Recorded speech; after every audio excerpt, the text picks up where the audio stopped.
अंतिम सत्यापर्यंत आलो आहोत, जे ऐकल्यावर कदाचित तुझी जमीनच हादरून जाईल. पण तू आता इतका परिपक्व झाला आहेस की हे सत्य पेलू शकशील. आत्तापर्यंत तुझा प्रवास होता जगापासून माझ्याकडे येण्याचा. आता अंतिम प्रवास आहे माझ्यापासूनही मुक्त होण्याचा. स्वामी, हे तुम्ही काय बोलत आहात? तुमच्यापासून मुक्ती?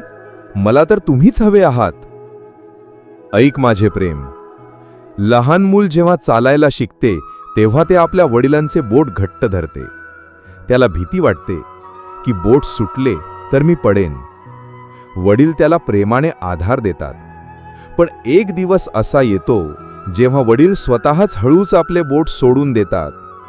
का? कारण त्यांना आपल्या मुलावर राग आलेला असतो का? नाही, कारण त्यांना माहीत असते की जोपर्यंत हा माझे बोट धरून आहे तोपर्यंत तो कधीच धावायला शिकणार नाही. त्याला स्वतंत्रपणे आत्मविश्वासाने धावता यावे यासाठीच वडील ते बोट सोडतात. बाळा, मी तुझा तो वडील आहे. आतापर्यंत तू माझे बोट धरून चालत होतास. स्वामी, तुम्हीच करा. स्वामी, तुम्हीच मार्ग दाखवा. मी तुझे बोट धरले, तुला या भवसागरातील वादळांतून, खडकांवरून इथपर्यंत आणले.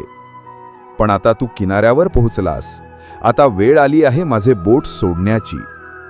याचा अर्थ मी तुला सोडून देत आहे असा नाही. याचा अर्थ असा आहे की आता तुला बाहेरच्या आधाराची गरजच उरलेली नाही. मी तुझ्या रोमारोमात इतका भिनलो आहे, तुझ्या श्वासात इतका मिसळून गेलो आहे की आता तुला मला आठवण्याचीही गरज नाही. कारण आठवण त्याची काढली जाते जो वेगळा असतो. आता तू स्वतंत्र आहेस. निर्णय घेण्यासाठी तुला माझ्या संकेतांची वाट पाहावी लागणार नाही. कारण तुझा प्रत्येक विचार आता माझाच विचार असेल. संकटात तुला मला हाक मारावी लागणार नाही. कारण तू स्वतःच ते संकट निवारण करणारी शक्ती बनलेला असशील. तुला आता माझ्या मूर्तीचीही गरज नाही. कारण तू स्वतःच माझे चालते बोलते मंदिर बनलेला असशील. हीच खरी मुक्ती आहे बाळा. देवावर अवलंबून राहणे हा भक्तीचा एक टप्पा आहे. पण देवच होऊन जाणे आणि स्वतंत्रपणे प्रेमाने आणि करुणेने जगणे ही भक्तीची परिसीमा आहे. मी तुला माझा गुलाम बनवण्यासाठी आलेलो नाही. मी तुला माझ्यासारखेच स्वामी बनवण्यासाठी आलो आहे. तुझ्या स्वतःच्या जीवनाचा स्वामी. आता जे अश्रू तुझ्या डोळ्यातून वाहत आहेत ते माझ्यापासून वेगळे होण्याच्या दुःखाचे नाहीत. ते स्वतंत्र झाल्याच्या परमानंदाचे आहेत. तू आता माझे प्रतिबिंब नाहीस बाळा. तू स्वतःच तो प्रकाश झाला आहेस. जा, आता जग. माझ्यासारखे जग. निर्भयपणे, प्रेमाने, आनंदाने.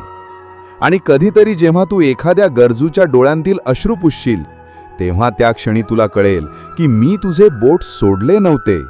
मी फक्त माझा हात तुझ्या हाताच्या रूपाने त्या गरजूच्या खांद्यावर ठेवला होता. कारण तू आणि मी आता वेगळे उरलोच नाही. आणि कधीतरी जेव्हा तू एखाद्या गरजूच्या डोळ्यातून अश्रू पुसशील तेव्हा त्या क्षणी तुला कळेल की मी तुझे बोट सोडले नव्हते.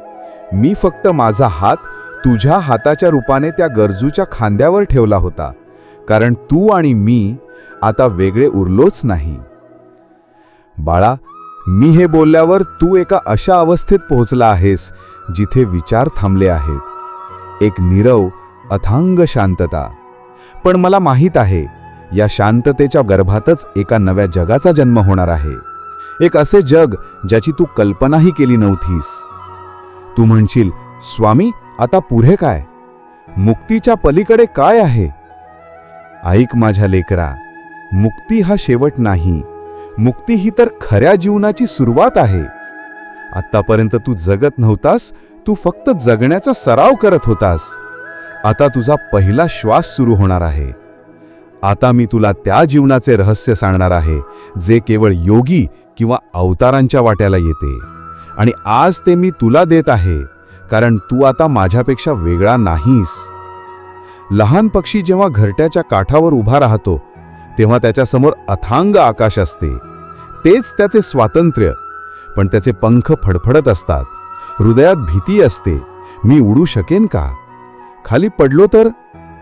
बाळा, तू आता त्याच घरट्याच्या काठावर उभा आहेस.